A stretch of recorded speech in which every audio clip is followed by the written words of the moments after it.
उत्तर प्रदेश की सियासत में फिर गूंज रहा है एक नाम, और वो है मायावती का। जैसे जैसे 2027 का चुनाव नजदीक आ रहा है, वैसे वैसे बहन जी की वापसी की चर्चा भी तेज होती जा रही है। जाहिर है कि उत्तर प्रदेश की राजनीति, जहां हर चुनाव सिर्फ सरकार बदलने की कहानी तो नहीं लिखता, लेकिन नेताओं के भविष्य का फैसला यहीं से होता है। और इस बार 2027 का विधानसभा चुनाव है एक ऐसी ही बड़ी कहानी लिखने जा रहा है। कहानी एक ऐसी नेता की जिनका नाम कभी सत्ता की गारंटी माना जाता था। मायावती से शायद एक आबादी का एक अलग अपनापन है, और इसीलिए आज भी वो विश्वास कहीं ना कहीं कायम दिखाई देता है। और जैसे जैसे चुनाव नजदीक आता जा रहा है, यूपी की गलियों से लेकर लखनऊ के सियासी गलियारों तक एक सवाल बार बार उठ रहा है, क्या बहन जी वापसी कर पाएंगी, या फिर ये चुनाव उनके सियासी सफर का आखिरी बड़ा मोड़ साबित होगा। कभी आयरन लेडी के नाम से मशहूर मायावती वो नेता थीं जिन्होंने उत्तर प्रदेश की राजनीति की दिशा ही बदल दी थी। उन्होंने सिर्फ चुनाव नहीं जीते, बल्कि एक नया सामाजिक समीकरण खड़ा किया। बहुजन से सर्वजन, ये सिर्फ नारा नहीं था, बल्कि एक पूरा राजनीतिक मॉडल था जिसमें दलित, ब्राह्मण और अन्य वर्गों को जोड़कर सत्ता तक पहुंचने का रास्ता तैयार किया गया। बहुजन समाज पार्टी उस दौर में सिर्फ एक पार्टी नहीं थी, बल्कि एक आंदोलन की तरह थी। खासकर दलित समाज के लिए मायावती एक नेता नहीं, बल्कि सम्मान और प्रतिनिधित्व का चेहरा बन चुकी थी। 2007 का चुनाव इसका सबसे बड़ा उदाहरण है, जब बीएसपी ने पूर्ण बहुमत हासिल करके इतिहास रच दिया। लेकिन राजनीति में समय हमेशा एक जैसा नहीं रहता। धीरे धीरे हालात बदलने लगे, नए मुद्दे आए, नई पार्टियां मजबूत हुईं और पुराने समीकरण कमजोर पड़ने लगे। 2014 के लोकसभा चुनाव के बाद से बीएसपी का ग्राफ लगातार नीचे गिरता गया, और 2022 के विधानसभा चुनाव तक आते आते स्थिति इतनी कमजोर हो गई कि पार्टी सिर्फ एक सीट पर सिमट कर रह गई। और यहीं से सवाल उठने लगे, क्या मायावती का दौर खत्म हो चुका है? लेकिन राजनीति में अंत जैसी कोई चीज नहीं होती, और मायावती जैसी अनुभवी नेता के लिए हर हार एक नई रणनीति की शुरुआत होती है। अब 2027 का चुनाव उनके लिए सिर्फ वापसी का मौका नहीं है, बल्कि अस्तित्व बचाने की लड़ाई भी बन चुका है। इस बार उनकी रणनीति पहले से ज्यादा स्पष्ट, ज्यादा आक्रामक और ज्यादा जमीनी नजर आ रही है। सबसे पहले बात करते हैं उनके कोर वोट बैंक की, यानी दलित समाज की। उत्तर प्रदेश में लगभग 21% दलित आबादी है, और यही बीएसपी की सबसे बड़ी ताकत रही है।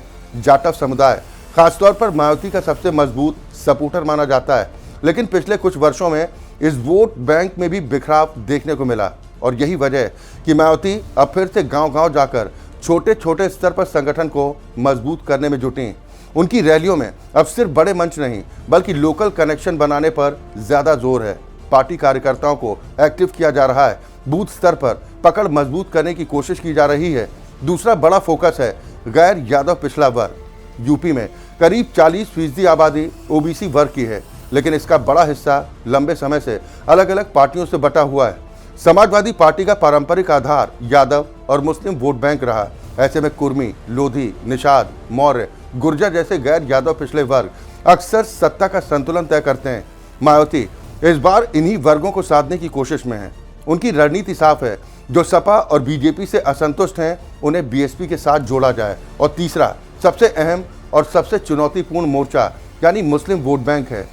उत्तर प्रदेश की राजनीति में मुस्लिम वोट लगभग 19% के आसपास माना जाता है, और ये वोट बैंक लंबे समय से समाजवादी पार्टी के साथ मजबूती से जुड़ा रहा है। लेकिन हाल के वर्षों में मुद्दों को लेकर इस वोट बैंक में भी हलचल देखने को मिली।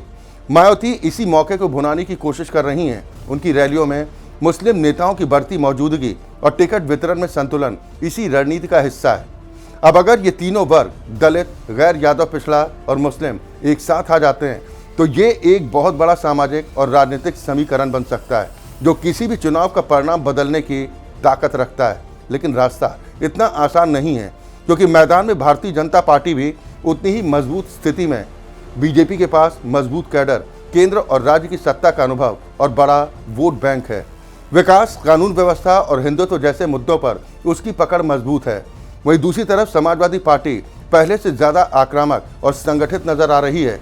अखिलेश यादव के नेतृत्व में पार्टी लगातार जमीन पर काम कर रही है। यादव मुस्लिम समीकरण अब भी उसका सबसे बड़ा हथियार है।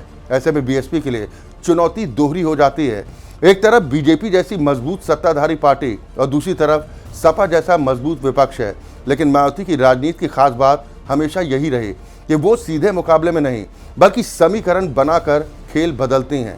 इस बार भी वो उसी रास्ते पर चलती नजर आ रही हैं। बंद कमरों में बैठकों का दौर शुरू हो चुका है। नए चेहरों को आगे लाने की कोशिश की जा रही है। स्थानीय नेताओं को मजबूत किया जा रहा है। छोटे छोटे जातीय संगठनों को जोड़ना भी शुरू कर दिया गया है।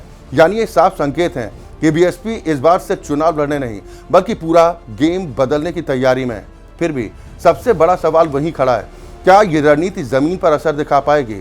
अगर 2027 में भी बीएसपी का प्रदर्शन कमजोर रहता है तो सिर्फ चुनाव हारने का नुकसान नहीं होगा बल्कि पार्टी के भीतर नेतृत्व को लेकर भी सवाल उठ सकते हैं। नई पीढ़ी के नेताओं की मांग बढ़ सकती है और बीएसपी धीरे धीरे यूपी की राजनीति के हाशिए पर चली जा सकती है।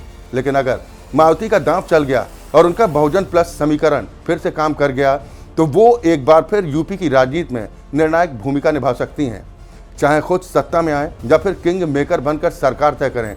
यानी कुल मिलाकर 2027 का चुनाव सिर्फ सीटों का खेल नहीं, ये एक नेता की विरासत, उसकी पहचान और उसके पूरे सियासी सफर का फैसला है। अब देखना ये होगा क्या बहन जी एक बार फिर इतिहास दोहराएंगी या फिर यूपी की राजनीति एक नए युग में पूरी तरह बदल जाएगी। आप क्या सोचते हैं? क्या मायावती की वापसी संभव है या फिर बीएसपी अब सिर्फ अतीत की कहानी बनकर रह जाएगी? अपनी राय हमें कमेंट के जरिए जरूर बताएं। नमस्कार।